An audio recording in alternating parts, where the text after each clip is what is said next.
Inheritance in C#. మీకు object oriented programming ఉంది అంటే అందులో కంపల్సరీగా ఇన్హెరిటెన్స్ అనే ప్రాసెస్ మనం యూజ్ చేసుకోవచ్చు. మరి ఈ ఇన్హెరిటెన్స్ ప్రాసెస్లో ఒక బేస్ క్లాస్ లేదంటే పేరెంట్ క్లాస్లో ఉన్న మెంబర్స్ని కొత్తగా క్రియేట్ చేయబోయే సబ్ క్లాస్ లేదంటే డెరైవ్డ్ క్లాస్ లేదంటే చైల్డ్ క్లాస్ అని కూడా అంటాం. దాంట్లో మనం వాడుకునే అవకాశం ఉంటుంది. అంటే ఆల్రెడీ ఎగ్జిస్టెడ్ క్లాస్లో ఉన్న మెంబర్స్ని అంటే డేటా మెంబర్స్ కావచ్చు, మెథడ్స్ కావచ్చు, వాటిని కొత్తగా క్రియేట్ చేయబోయే సబ్ క్లాస్లో వాడుకునే లేదంటే రీయూజ్ చేసుకునే యొక్క ప్రాసెస్నే మనం ఇన్హెరిటెన్స్ అని చెప్పేసి అంటున్నాం. మరి ఈ విధంగా మనం కొత్తగా క్రియేట్ చేయబోయే క్లాస్లో బేస్ క్లాస్ని ఇన్హెరిట్ చేసుకోవచ్చు. న్యూ క్లాస్ నేమ్ తర్వాత కోలన్ ఇచ్చి బేస్ క్లాస్ నేమ్ని ఈ విధంగా యూజ్ చేస్తే ఈ బేస్ క్లాస్లో ఉండే ప్రాపర్టీస్ సబ్ క్లాస్లో మనకి యాక్సెస్ అవుతాయి. మరి ఒక ఎగ్జాంపుల్ మనం చూసినట్లయితే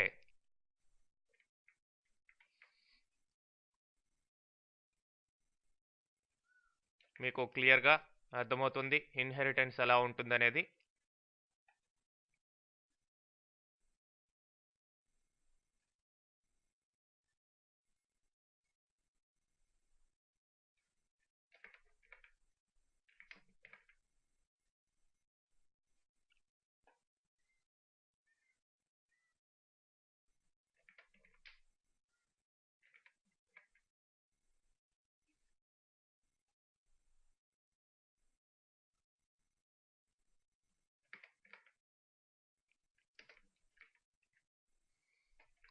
సో ఈ ఎగ్జాంపుల్లో సర్కిల్ అనే ఒక క్లాసు క్రియేట్ చేయడం జరిగింది. మరి సర్కిల్లో ఒక ప్రైవేట్ వేరియబుల్ ఒకటి తీసుకున్నాం, అదే రేడియస్ అనే వేరియబుల్. మరి ఈ యొక్క రేడియస్ని యాక్సెస్ చేసేదానికి మనం ఇక్కడ రేడియస్ అనే ఒక ప్రాపర్టీని క్రియేట్ చేస్తున్నాం. ఇందులో గెట్ టు సెట్ రెండు కూడా ఇవ్వడం జరిగింది. సో ఈ విధమైన వాల్యూ రిటర్న్ చేసే విధంగా అంటే 0 కంటే తక్కువైతే 0 వచ్చే విధంగా లేదంటే ఆ రేడియస్ ఏదైతే ఇస్తున్నామో అది వచ్చే విధంగా మనం గెట్ వాడాం. అట్లాగే సెట్లో మనం ఇచ్చిన వాల్యూ సెట్ చేసుకునేదానికి ఈ సెట్ని కూడా తీసుకున్నాం. అట్లానే ఇంకొక ప్రాపర్టీ ఉంది డయామీటర్ని రిటర్న్ చేసేదానికి ఈ యొక్క ప్రాపర్టీ గెట్ వాడడం జరిగింది. అట్లానే సర్క్యూమ్ఫరెన్స్ రిటర్న్ చేసేదానికి ఇంకొక ప్రాపర్టీని క్రియేట్ చేసాం. అట్లానే ఏరియా రిటర్న్ చేసేదానికి ఇంకొక ప్రాపర్టీని రాసాం. మరి ఈ వాల్యూస్ అన్ని షో చేసేదానికి షో క్యారెక్టరిస్టిక్స్ అనే ఒక మెథడ్ తీసుకోవడం జరిగింది. ఈ మెథడ్లో రేడియస్, డయామీటరు, సర్క్యూమ్ఫరెన్స్, ఏరియా ఇవన్నీ కూడా ప్రింట్ చేయడం జరుగుతుంది ఈ మెథడ్ ద్వారా. ఓకే, ఇప్పుడు మనం ఒక సబ్ క్లాస్ని క్రియేట్ చేయడం జరిగింది. స్పేర్ అనే ఒక క్లాసు లేదంటే దీన్నే డెరైవ్డ్ క్లాస్ అని కూడా అంటాం. ఈ డెరైవ్డ్ క్లాసులో బేస్ క్లాస్ని ఇన్హెరిట్ చేస్తున్నాం. ఇన్హెరిట్ చేసి ఒక షో క్యారెక్టరిస్టిక్స్ అనేదాన్ని మనం ఇక్కడ యూజ్ చేసుకుంటున్నాం. చూడండి, ఓకే. సో దీంట్లో ఈ యొక్క వాల్యూస్ని ప్రింట్ చేయడం జరుగుతుంది. పైన ఉన్న ప్రాపర్టీస్లో వచ్చే వాల్యూస్ ఇక్కడ ప్రింట్ చేయడం జరిగింది. మరి ఇప్పుడు మెయిన్లో సర్కిల్కి ఒక ఆబ్జెక్ట్ క్రియేట్ చేసాం, దానికి రేడియస్ సెట్ చేసాం. మరి ఎందుకు రేడియస్ అనేది ఇక్కడ సెట్ గెట్ రెండు ఉన్నాయి ఈ ప్రాపర్టీ. ఈ ప్రాపర్టీ ద్వారా మనం ఈ యొక్క వేరియబుల్కి మనం రేడియస్ని సెట్ చేయడం జరిగింది ఈ క్లాస్లో. అట్లనే ఈ యొక్క రౌండ్ క్లాస్లో షో క్యారెక్టరిస్టిక్స్ అనేదాన్ని ఈ రేడియస్ ప్రకారం ప్రింట్ చేయడం జరిగింది. అట్లనే స్పేర్ క్లాస్కి ఇంకొక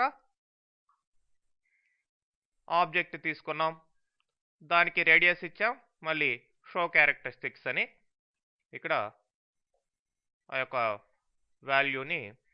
వాల్యూస్ని ప్రింట్ చేయడం జరిగింది. రన్ చేసాం చూడండి, రెండిటికి రేడియస్ సేమ్ ఇచ్చాం కాబట్టి సేమ్ వాల్యూస్ వచ్చాయి. ఫర్ ఎగ్జాంపుల్ మారుస్తాం. ఓకే, వాల్యూస్ ఇప్పుడు చేంజ్ అయ్యాయి. ఆ విధంగా బేస్ క్లాస్లో ఉండే ప్రాపర్టీస్ని మనం సబ్ క్లాస్లో వాడుకోగలిగాం. ఓకే, అంటే ఈ మెథడ్ను కూడా మనం రీయూజ్ చేసాం అన్నమాట. ఇక్కడ ఉన్న మెథడ్ని సబ్ క్లాస్లో రీడిఫైన్ చేయడం జరిగింది. ఓకే, మరి బేస్ క్లాస్లో సబ్ క్లాస్లో రెండిట్లో కూడా సేమ్ నేమ్ తోటి డేటా మెంబర్సు లేదంటే మెథడ్సు ఏవైనా సరే ప్రాపర్టీసు ఏవైనా సరే సేమ్ నేమ్ తోటి ఉన్నట్లయితే మరి అది సబ్ క్లాస్లో మనం దానికి కోడ్ రాసేటప్పుడు అది సబ్ క్లాస్ దా బేస్ క్లాస్ దా అని తెలిపేదానికి బేస్ అనే కీవర్డ్ని వాడడం జరుగుతుంది. బేస్ క్లాస్లో ఉన్న మెంబర్కి మనం ఏదన్నా రీడిఫైన్ చేయాలి అనుకుంటే బేస్ డాట్ అని ఇచ్చి ఆ యొక్క ప్రాపర్టీ లేదంటే మెథడ్ని ఏదైనా సరే బేస్ క్లాస్లో ఉండే దాన్ని మనం సబ్ క్లాస్లో రీయూజ్ చేసుకోవచ్చు బేస్ డాట్ అని ఇచ్చి. లేదంటే మామూలు మెంబరే అయితే, అంటే సబ్ క్లాస్లో కొత్తగా ఇచ్చిన మెంబర్ అయితే మనం దిస్ అని లేదంటే డైరెక్ట్గా కూడా వాడుకోవచ్చు అనమాట. మరి బేస్ క్లాస్లో ఉన్న ఒక మెంబర్కి మనం సబ్ క్లాస్లో రీడిఫైన్ చేయాలి, కొత్త డెఫినేషన్ ఇవ్వాలి అనుకుంటే న్యూ మాడిఫైయర్ ద్వారా అది కుదురుతుంది. ఈ ఎగ్జాంపుల్లో మనం చూడొచ్చు.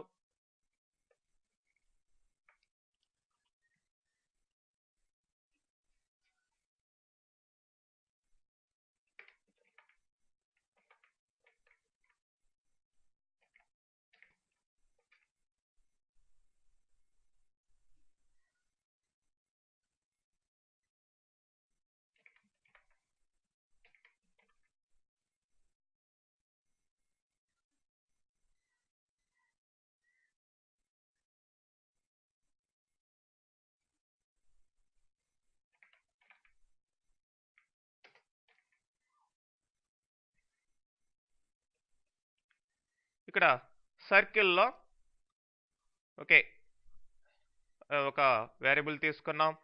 ఇంతకు ముందరలాగానే రేడియస్, డయామీటర్, సర్క్యూమ్ఫరెన్స్, ఏరియా ఈ ప్రాపర్టీస్ని కూడా క్రియేట్ చేసాం.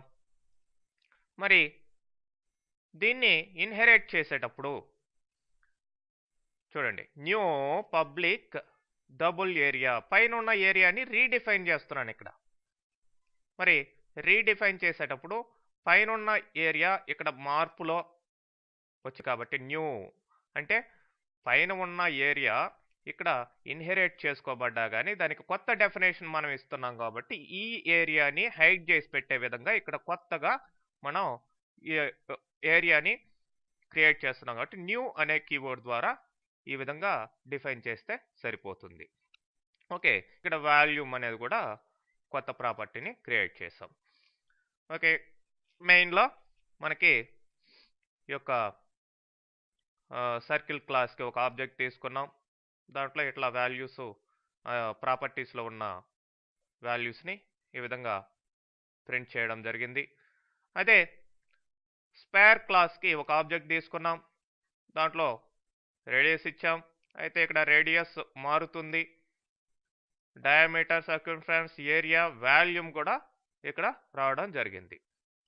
ఓకే, చూడండి పైన ఏరియా ఇది, కింద ఏరియా ఇది, మార్పు చెందిన ఏరియా వాల్యూ ఇక్కడ రావడం జరిగింది. అట్లానే వాల్యూమ్ కూడా ఇక్కడ సబ్ క్లాస్లో ఎక్స్ట్రాగా రావడం జరిగింది. ఓకే,